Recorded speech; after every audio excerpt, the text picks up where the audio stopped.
He wants to maximize anything he can possibly get here, and here's that run up the hill. Surprised that James is not sort of like staying in line here. I'm not sure if he's got some overheating issues potentially with his Audi, because he always seems to be out of the slipstream there down these straightaways. Gottsacker really good through turn one. That's where that Sin really excels, in those high downforce corners. He needs to just get a tremendous run here out of 3. Well, it's good to see the car in the mix over the overall lap, Greg. Do you know what I mean? Typically, we've seen it this year just struggling halfway down the straightaways, and it's tough to go racing like that. Meanwhile, we drop back to this battle. Aschenbach's in trouble. He is. Glennon had already got him. And now Hedlund up alongside. And he's getting a little help. Courtney slipped back just a little bit, didn't he? And now he's trying to help him along here. Yeah, I just don't think that Lawson's got a healthy car, either setup-wise or something else is amiss, because we're just not seeing any sort of lap time. I mean, he rolled out of the trailer here and was running 2:19s, and his fastest lap here is a 2:21 in this race. You wonder just how wounded that Ferraro is. Yeah, that's a good point. Maybe still some leftover stuff from that crash that they just haven't able to sort. By the way, you're talking about Preston Calvert having a great run. Right behind him now is George Kurtz in the CrowdStrike Audi that runs through the GMG camp. He's looking to the outside going down into turn 8 as we come back to the GT lead. And Michael Christensen continues to do exactly what he needs to do. And everybody, it just seems to have settled into a rhythm behind them right now. Nobody's really attacking anybody. Right, but Brent just laid down his fastest lap of the race, Greg, at 2:07.8, and that was 7/10 quicker than Michael Christensen. So this could be game on here about that long green flag run. I know we had the intermission there with the caution, but nonetheless, maybe Brent's tires are in a bit better shape for the finish. Look at this. Fronis has found a way around Jade Buford. That's third, and that puts him even more points and positions, thus points, I should say, clear of Lawson Aschenbach, and that's not what Buford wanted to see, because he's now going to lose some more points. Oh, and Aschenbach is off. He's got something broken. The left rear broke again. Sure did. We talked about, you didn't know how wounded that car is. Yep. It's the same issue they had in turn 1 during practice just before qualifying. They had again an issue in that race yesterday afternoon, and it's snake bitten again. I spoke to Timmy Caffeine right before the offer, and he said they changed, put brand new pieces on Lawson's car, so they felt they were going to be fine. But I wonder if Lawson was just feeling something throughout the course of this race, Greg, and just compromising his pace a little bit. You know, he didn't want it to fail. He talked about that practice incident. He said if that had happened in the King, that would have been a huge one. Fortunately, like, he's dodged another bullet with that failure. And him possibly being a little cautious and having that, kept it alive as long as he did. He's past that crucial 50% threshold. This Gottsacker tucked right under the tail of that Panos, but doesn't look to the inside. Surprised there that A, Ian didn't protect, and B, that Gottsacker didn't look to the inside and trying to make a move. Yeah, absolutely. Looks like that Panos is really strong in the brake zone, or Ian's doing a great job with it.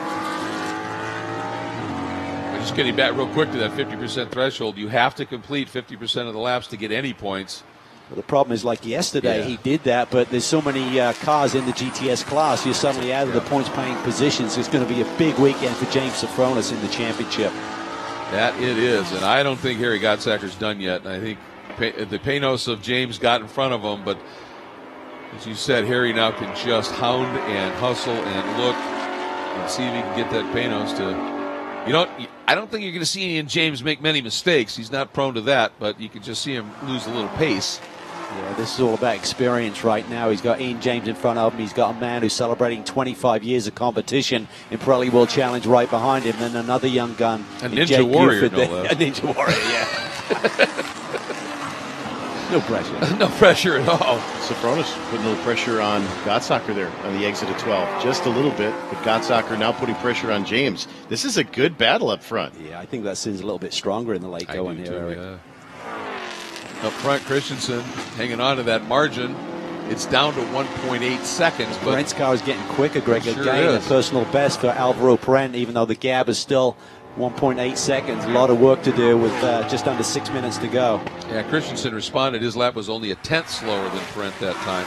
Going back to this GTS battle, Safronis, if he would have had another lap or two, could have very easily gotten him. Well, so, Ian James said that yesterday. He said, a couple more laps. I don't think I would have been able to hold him off. So, James really wide there, Cal. I think the P0s, the remarkable Pirellis on that Panos, are starting to feel the heat, quite literally. Curious to see what Gottsacker does this time, because he's in a similar position. He's getting the draft effect from Ian James Panos right in front of him. And Ian just kept it right on the normal racing line. He didn't protect that inside line here as they take the run down towards turn 5. I think Harry's got to go for it here sooner or later. Time is running out. Boy, a little bit of brake waggle there. A little bit of contact maybe, out of 5. Is Harry savvy enough to be setting up Ian and not making that move, thinking that Ian, will think, okay, I've got him covered there, and then fill in his mirror, right? And then the next lap, just nail it down the inside. I think Ian's very confident. I think he feels his car is maybe a little bit stronger into that brake zone, but nonetheless, if Harry can make the move early and just get alongside him, then woe it down and box him out, that's going to be the key. And the problem for Harry is if he attempts something and gets it wrong, James Sofronis is going to be through in a big hurry as well. They've gapped Buford now a little bit. Going back to this battle, it's Ori Fidani in the number 13 Pfaff Motorsports Porsche. And that's the number 11 Kyle Marcelli coaching him throughout the course of learning these new circuits. He really only knows one circuit, that's CTMP, so every weekend is an adventure for Ori Fidani. There's the 11 of Gaples, then the 72 now of Shane Lewis in the 74 Ranch Camaro. Right behind him, Adam Merzon having a solid run in the K-Sit Racing Flying Lizard Audi, the light blue and dark blue machine. Sometimes if we just had a race for these guys' coaches on a weekend, it'd be pretty good. You can guys like Marcelli, Colin Brown, Ryan Eversley on the sidelines. It's like, okay, when the checkered flag comes out, we're going to do a 5-lap sprint with all of the coaches. Yeah, well, and I'll tell you what, in a way we do that. It's just called Sprint X. It's the second half of the first Sprint X race, and the first half of the second one is usually the pros, and those tend to be the coaches. So this is going to be interesting here, because this is, I think, white flag next time by. What does Gottsacker do if he gets that run down into 5 this time? Yeah, that mirror is full 0 intent yet, so he is obviously saving something. You would think that he's got something up his sleeve here to try and he's late going. When Sofronis laying back, trying to get a little bit more of a run to try and get up and join this. Here comes Christensen. There you can see the margin. Parent has eaten into it just a little, Cal. Look at their laps. Identical to the 1,000 last time. 207.774. Is that Morad? That's Morad. Oh, yeah. Big problem. Smoke. Big problem coming out of that 2 car. Yeah, he caught it. I mean, that's a good thing, too, because this is such a long lap. We're into the last couple anyway. But, boy, that's where you want to have the problem, where you can just duck into the pits. Yep. If you abuse the curbs here, I'm not saying that's the reason for Daniel Morad's issue right now, but we've certainly seen it with Lawson Oshebach this weekend. I mean, you're heavily loading these cars, and then if you do go across that rough piece of exit road on several of these corners, that can have consequences. Well, we did see him in that battle with Wieland. Remember, at the exit of Canada Corner, he got way out and was bouncing rather massively on those curbs, so that could well have happened as we watch him heading down into the CRP Racing pits. Here we go. Yeah, Gottsacker did not get through. We don't know if he attempted it, but he did not get through. What does he do now into Canada Corner? And Sofronis is right there as well. Here comes James. Dives out of the slipstream and wheels in the dirt there. Unbelievable stuff. Well, that'll be raising some ire, I think, as well. And James, a little bit of dirt in those tires, just got him floating wide. And that's a heart in the throat moment at any rate. You're so fast back there, but again, just thinking big picture points. Ian James has got to be thinking, yes, James Sofronis just put the pressure on Gottsacker. Maybe I can bring home another victory. Oh, and look at this traffic here on this last couple of laps. And this is the area of the racetrack. Talking to Alvaro Parent, he said, I'm really concerned about catching this GTS traffic through this section of the racetrack. Oh, Algahanian really wide there. Wild ride for our Lime Rock winner. Boy, and Christensen able to just slice that's by. Really hurt Parent. Parent has really got stymied in traffic there. That has killed his potential. Yeah, he got parked behind Pesic and also had Algahanian coming on. And in fact, it's allowed Mancinelli into it. Hargrove involved. Yeah, Algahanian just did not see Hargrove there and nearly took him out. And Vielander got a great run in the R. Ferry Ferrari coming through 14 as a result. Look at this traffic Christensen's dealing with. Coming up on the back of Gaples. Well, he's okay. He's got a big buffer there. Tony doesn't give him a lot of room. Gave him some.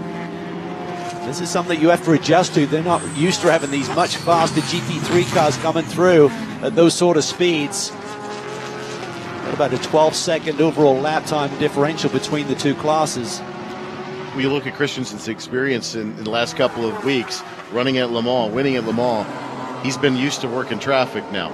Yeah, typically he's the slower car. He's been used to having LMP2s and hybrid prototype cars flying by him.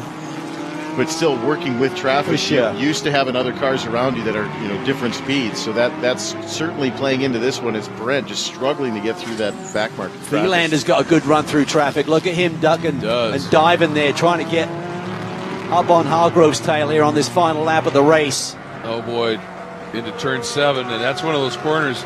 Tony doing a really nice job there, being predictable, which is what those drivers wanted. Vielander was able to react to it. Lost a little bit of touch to Hargrove, but still in all, working traffic well. We are on the final lap. Here is the battle at the front, and this time it is Sofronis in GTS around the outside of Harry Gottsacker. And they're going to have another full lap to go because of where our overall leader is. So Ian James is going to have to defend here, similar to what he did yesterday with Sofronis now on his tail. Great racing there, action into Canada. So up the hill we go. It's this close. What can Harry Gottsacker do to try and get back around Sofronis? And does Sofronis now have enough pace to get up? Look at Mancinelli's got a run on Alvaro Perent. Perent is slowed. Wonder, did Perent get hung up somewhere? There's Christensen. No.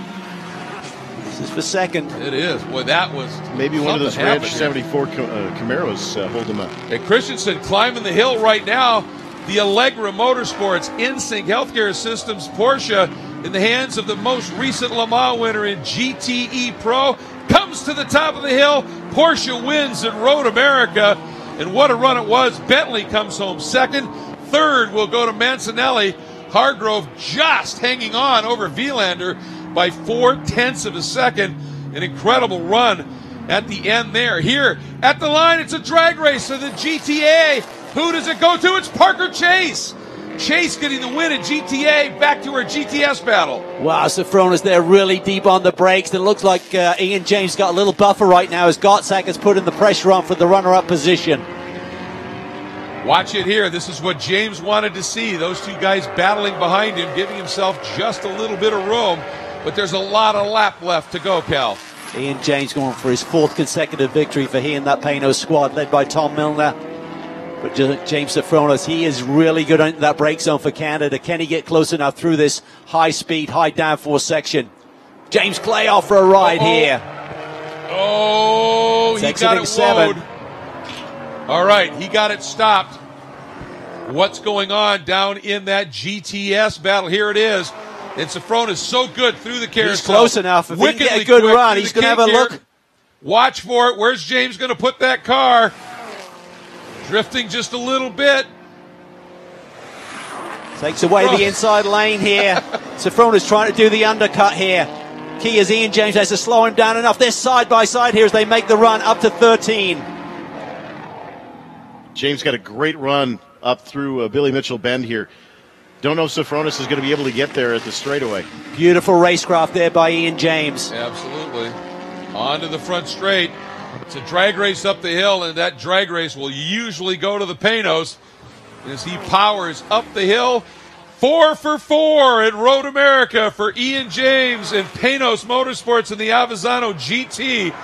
What a remarkable Ian James loving this place more every time he starts the engine here at Road America. But Sofronis, again, huge gains in the points, Cal. It really is, and I think, thank goodness for James Sofronis that Ian James and that squad had a tough time to start their year, because they have certainly found a sweet spot, just as they did last year, and going on a tear right now. Absolutely fantastic. And with all of the action going on in the GTS category, Mark Clennon comes through and gets his 2nd straight win on the weekend in that Premier Copier Von Sydow moving and storage